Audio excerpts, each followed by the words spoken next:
Hello students, welcome back to our channel learning kids.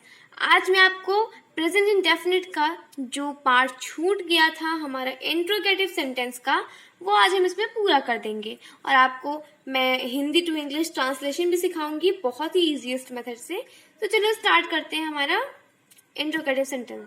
देखो, मैंने आपको पिछली वीडियो में बताया था कि इंट्रोगेटिव सेंटेंस जो होते हैं वो दो टाइप के होते हैं, एक येस और नो सेंटेंस एंड दूसरा WH word type sentence. Okay, तो देखो इसका स्ट्रक्चर क्या होता है। Do does plus subject plus verb की फर्स्ट फॉर्म प्लस ऑब्जेक्ट। यहाँ पे देखो कि हमने पिछले वीडियो में देखा था कि जो हमारा अफर्मेटिव सेंटेंस और नेगेटिव सेंटेंस था उसमें डू डज जो होता है ये कहाँ आता है, ये हमारा सब्जेक्ट के सेकेंड प्लेस पर आता है। बट यहाँ सिर्फ इतना डिफरेंस होगा येस और नो टाइप में कि हमारा हेल्पिंग वर्ब है डू डज, ये फ्रंट पे आ जाएगा, मतलब सबसे फर्स्ट प्लेस पे आ जाएगा। उसके बाद आ जाएगा सब्जेक्ट, वर्ब की first form plus object and question mark for interrogative sentence. ठीक है, तो देखो इसका एग्जाम्पल भी देख लेते हैं। मैंने आपको पिछली वीडियो में बताया था कि डू किसके साथ लगता है, प्लूरल के साथ, डज सिंगुलर के साथ। तो वैसे he does she eat food, does she यहाँ पे क्या है, यहाँ पे ये सब्जेक्ट है and the subject is singular. तो सिंगुलर के साथ हमेशा क्या लगता है, डज लगता है। ठीक है, डज स्ट्रक्चर के हिसाब से देखना, does subject she, subject singular है बिकॉज ऑफ डज, वर्ब की फर्स्ट फॉर्म ईट, ऑब्जेक्ट फूड। ठीक है, समझ में आया, बहुत इजीएस्ट है। अब देखो WH वर्ड सेंटेंस में क्या होता है, यही पूरा सेंटेंस रहेगा, बस इसके सामने WH वर्ड या क्वेश्चन वर्ड लग जाएगा।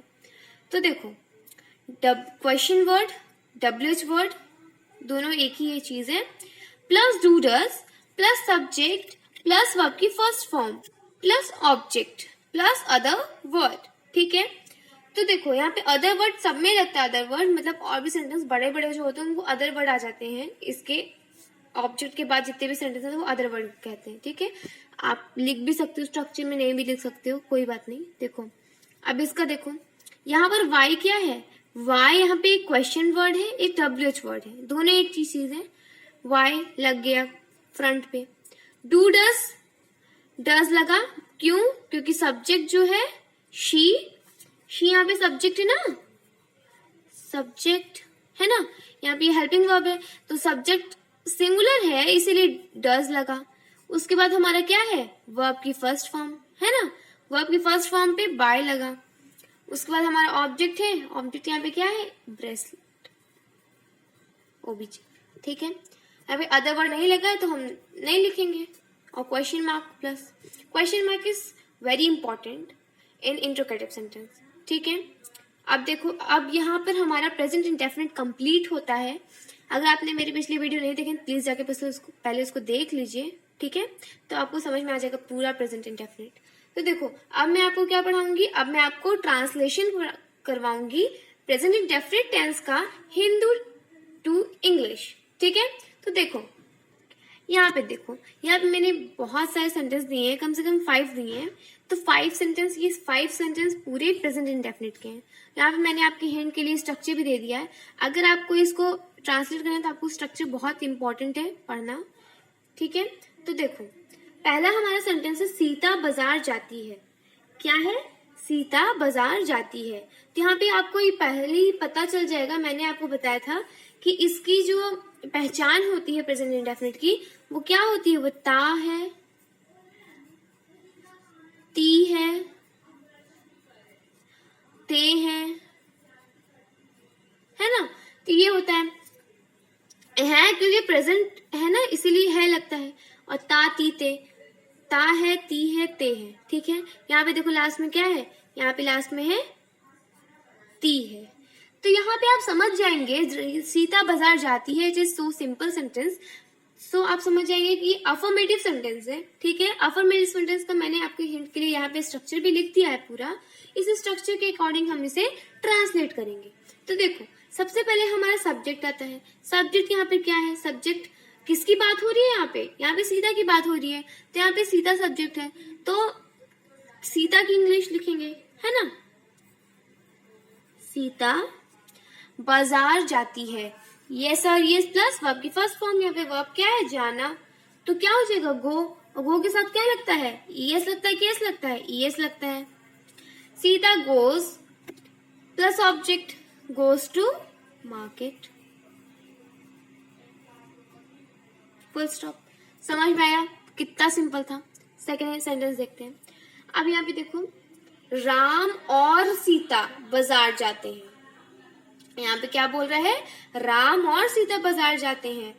राम है, सीता भी है, यहाँ पे दो सब्जेक्ट आपके पास आ गया। वही स्ट्रक्चर होगा, ये भी अफर्मेटिव का सेंटेंस है, ना कि नेगेटिव का।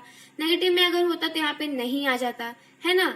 इंट्रोगेटिव में आता तो यहाँ पे क्वेश्चन मार्क आपको पढ़ते ही समझ में आ जाता। तो देखो यहाँ पे सिंपल सा अफर्मेटिव सेंटेंस आ गया है फिर से। तो सब्जेक्ट राम और सीता, राम एंड सीता बाजार जाते हैं। फिर से वही चीज, गो वर्ब की first form plus es es es, goes to market. Ram and Sita goes to market. अब हमारे पास तीसरा सेंटेंस है, रिया पढ़ती नहीं है। ठीक है, अब यहाँ पे आपको समझ में आ गया होगा कि नेगेटिव सेंटेंस का। तो यहाँ पे क्या होता है, बस यहाँ पर पढ़ती नहीं है, यहाँ पे डू डज हेल्पिंग वर्ब आ जाती है। रिमेम्बर करो, डू डज हेल्पिंग वर्ब आ जाती है। सब्जेक्ट रहता है, मैं यहाँ पे स्ट्रक्चर लिख देती हूँ, सब्जेक्ट प्लस डू डज, है ना। Subject plus do does plus verb की कौन सी फॉर्म, first form, plus object. But यहाँ पर नेगेटिव सेंटेंस है, तो हमारे यहाँ पे थर्ड प्लेस पर क्या आ जाएगा, हमारे थर्ड प्लेस पे आ जाएगा नॉट। ठीक है, तो देखो सबसे पहला है सब्जेक्ट। सब्जेक्ट यहाँ पर किसकी बात हो रही है, रिया की बात हो रही है, तो हमारे पहले लिख जाएंगे रिया। पढ़ती नहीं है, डू डज, डू किसके लिए, डू लगता है प्लूरल के लिए, डज लगता है सिंगुलर के लिए। रिया यहाँ पर अकेली है, इसलिए डज लगेगा, डज। नॉट वर्ब की फर्स्ट फॉर्म, पढ़ने को वर्ब की फर्स्ट फॉर्म रीड लिख सकते हैं, स्टडी लिख सकते हैं, है ना। Riya does not read, Riya does not क्या स्टडी, मैं लिख देती हूँ यहाँ पे। तो यहाँ पर हमारा तीसरा सेंटेंस भी पूरा हो गया, रिया डज नॉट स्टडी। ठीक है, या रिया डज नॉट रीड। तो देखो अब हमारा फोर्थ सेंटेंस क्या है, फोर्थ सेंटेंस है हमारा, फोर्थ सेंटेंस क्या है हमारा, क्या वह खाना खाती है, क्या वह खाना खाती है। यहाँ पे क्या हो गया है, यहाँ पे इंट्रोगेटिव सेंटेंस आ गया है। तो यहाँ पे यस और नो सेंटेंस पूछा जा रहा है तुम्हें, तो सबसे पहले डू डज लगाओगे ना। तो यहाँ पर खाती है, खाती आपको पता चल जाएगा कि ये किसी लड़की के बारे में बात हो रही है, तो यहाँ पे क्या लग जाएगा सबसे पहले। वैसे तो इसका मैंने आपको बताया था ना कि क्या होता है इसका structure, do does plus subject plus verb की फर्स्ट फॉर्म प्लस ऑब्जेक्ट, और यहाँ पे आ जाएगा क्या, क्वेश्चन मार्क लिख देती हूँ। देखो डू डज अकेली है, लिखेंगे यहाँ पे डज। सब्जेक्ट वह मीन्स शी, वर्ब की फर्स्ट फॉर्म खाने को कहते हैं ईट, ऑब्जेक्ट क्या हो जाएगा, फूड। क्या खाती है, खाना खाती है, फूड हो जाएगा ना, हो जाएगा हमारा। फिर हमारा 5 एंड लास्ट सेंटेंस है, राकेश कहाँ जाता है। इसके लिए हमारा क्या है, ये WH वर्ड टाइप सेंटेंस है। ठीक है, तो देखो यहाँ पे यस और नो में तो पूछा नहीं है, यहाँ पे पूछा था क्या वह खाना खाती है। अगर बोलती नहीं, यस और नो दो ही में तो देती है वो जवाब। तो यहाँ पे अब देखो राकेश कहाँ जाता है, यहाँ पे हम यस और नो में तो देंगे कि हाँ राकेश यहाँ जाता है, वहां पे बताना पड़ेगा ना कि कहाँ जाता है, इसलिए यहाँ पे WH वर्ड टाइप यूज हुआ है, या क्वेश्चन वर्ड बोल सकते हो। यहाँ पे मैं इसका स्ट्रक्चर आपके हेल्प के लिए लिख देती हूँ, वैसे भी मैं आपको दिखा ही देती हूँ। देखो क्वेश्चन वर्ड वही चीज, WH word, do does subject plus verb की फर्स्ट फॉर्म, या फर्स्ट फॉर्म दिख नहीं रहा होगा, वर्ब की फर्स्ट फॉर्म प्लस इसके बाद वर्ब की फर्स्ट फॉर्म लिखा है, ऑब्जेक्ट प्लस अदर वर्ड। तो यही चीज हम यहाँ पे भी करेंगे। राकेश कहाँ जाता है, सबसे पहले हमारे यहाँ पर लगेगा क्वेश्चन वर्ड, कहाँ मीन्स वेयर, डू डज लगेगा, फिर तो डू डस, यहाँ राकेश अकेला है तो यहाँ पे डस लगेगा। वेयर डस, सब्जेक्ट कौन है, राकेश ही है। स्ट्रक्चर आप देख के कर लेंगे, बहुत आसान है। वर्ब की फर्स्ट फॉर्म प्लस ऑब्जेक्ट जाता है, वेयर डज राकेश गो, ये हमारा आ जाएगा क्वेश्चन। ठीक है, where does Rakesh go, simple. अगर आपको कोई भी डाउट हो तो प्लीज मुझे बताइएगा, मैं आपको वो सोल्यूशन जरूर दूंगी। अगर आपने अभी तक मेरे चैनल को सब्सक्राइब नहीं किया तो प्लीज उसे आप पहले सब्सक्राइब करिए, जिससे मेरे जितने भी नोटिफिकेशन है वो आपको मिलती रहे। Thank you for watching my video, bye bye.